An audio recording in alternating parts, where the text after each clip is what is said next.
Hi, I'm Esther from MakeMyDayCreative.com, and today we're going to be making this simple origami style Christmas bauble. As you can see, it's made from 6 different discs. They're all joined together with slip stitches to make this concertina style. I've got one here that I've nearly finished making. I've only done 5 layers, and as you can see, it makes this nice concertina style shape.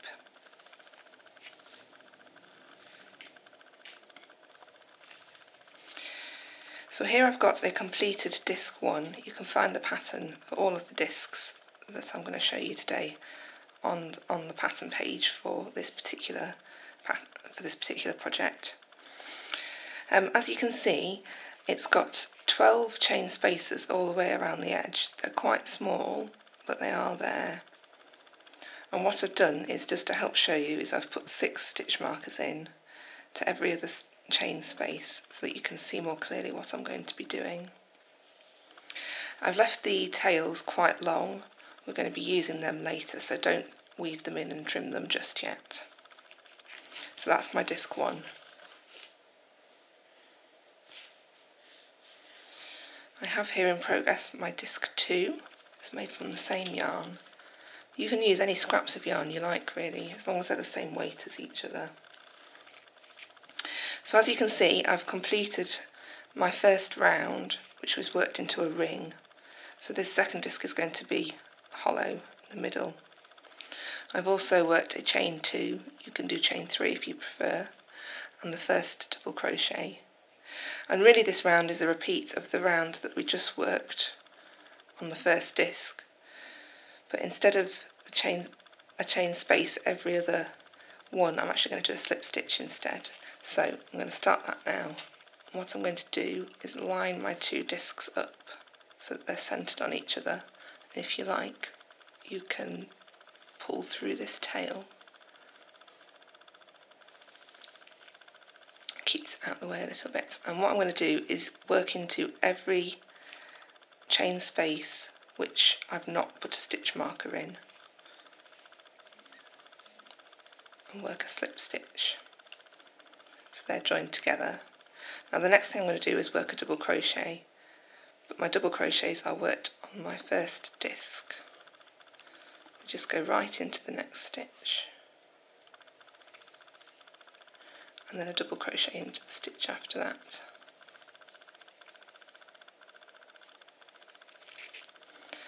And now a chain space and 2 more double crochet. So that chain space I've just worked lines up with one of the chain spaces where I've left a stitch marker. This green one just here actually. So they are lined up, and now I'm going to work a slip stitch into the chain space after that, so that I'm now joined in 2 places. I'm going to repeat this process all the way around.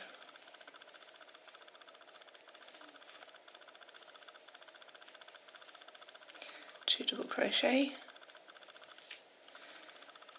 chain 1, 2 more double crochet,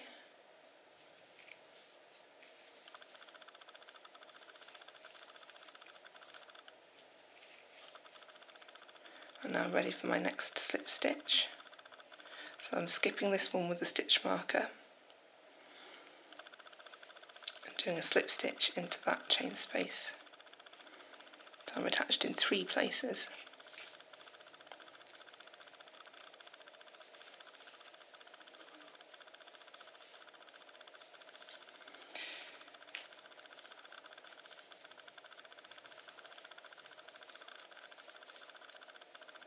Chain 1.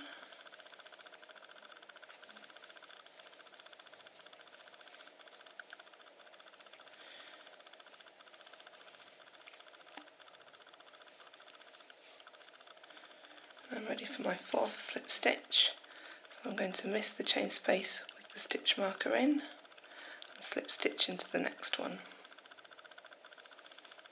Okay, I'm going to skip ahead now to the end of the round. So we've now finished disc 2, and I've just weaved in the ends from disc 2 only, and we're ready to attach disc 3. I've made the first round of this disc already, and basically we're going to attach it in the exact same way as we attached disc 2 to disc 1, just by slip stitching into the empty chain spaces of the previous disc. So they should be quite easy to find.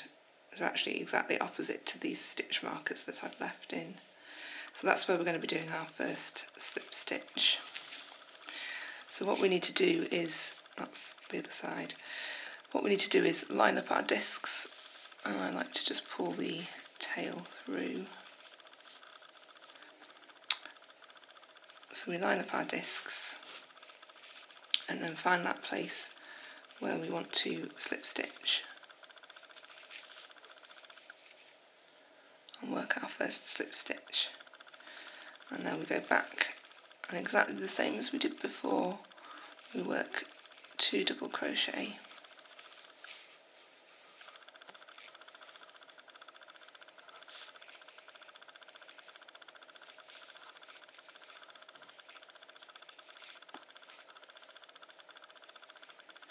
A chain 1 and then 2 more double crochet.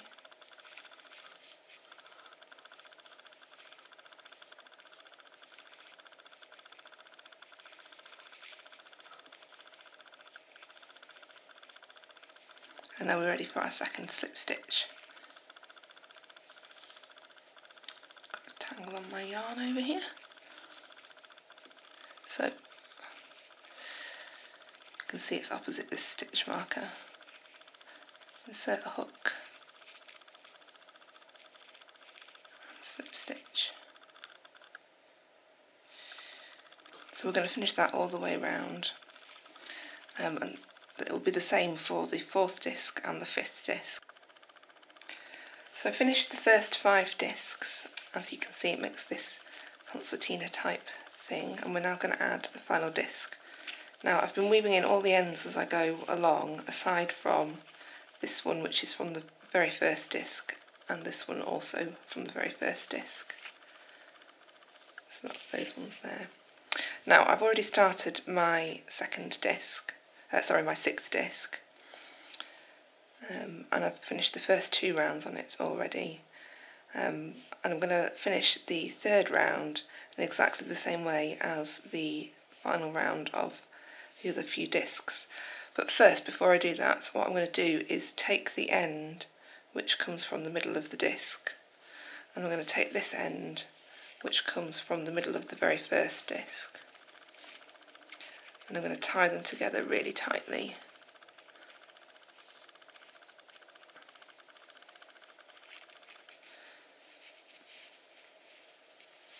So this means that the first disc and the 6th disc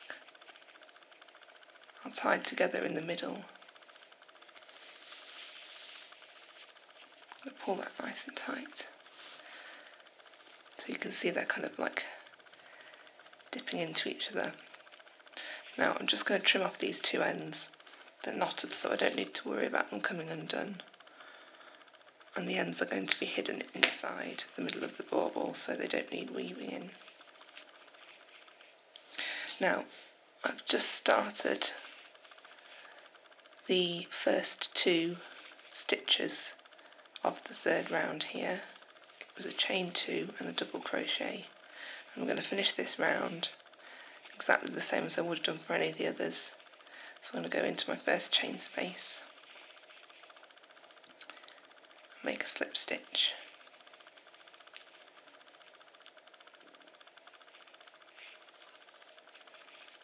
and now 2 DC,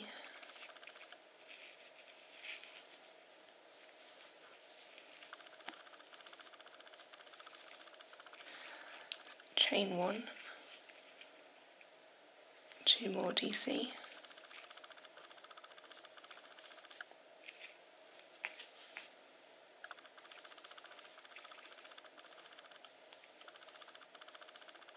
and slip stitch into the next empty chain space.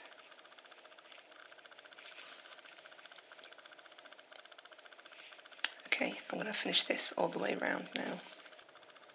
So I finished the final disc now. As you can see, we've got this cylinder thing which is joined in the middle where we knotted those two ends together. And now I'm going to show you how to turn this funny looking thing into something which looks a bit more like a Christmas bauble. So we've got two ends left. I'm going to show you on disc 6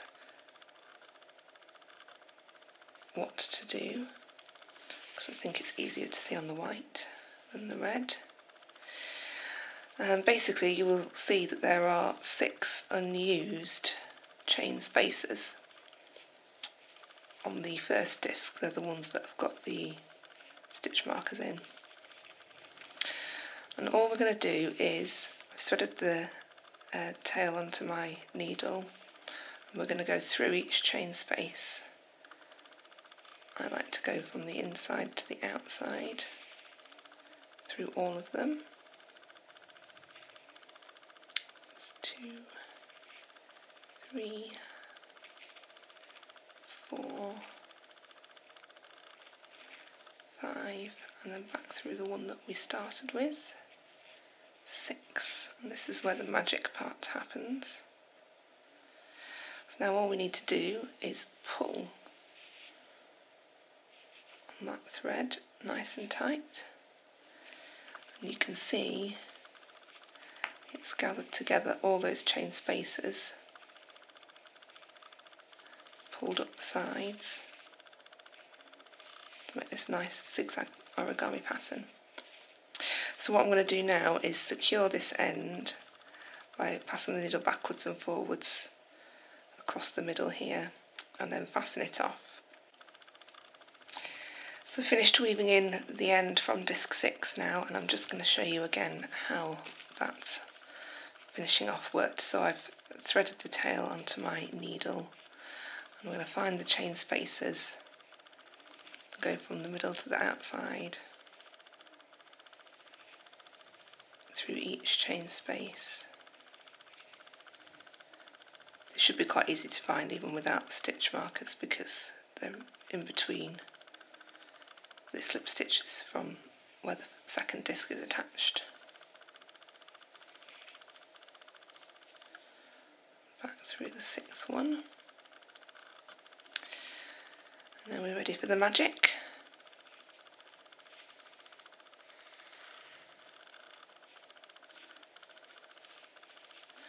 Now I like to just stick my fingers and wriggle around in here to make sure everything's sitting properly. So I'm going to weave in this end now and use it to make a hanging loop. So as you can see, I've finished weaving in the ends now, and I've just used the tail to make this hanging loop so that it hangs this way.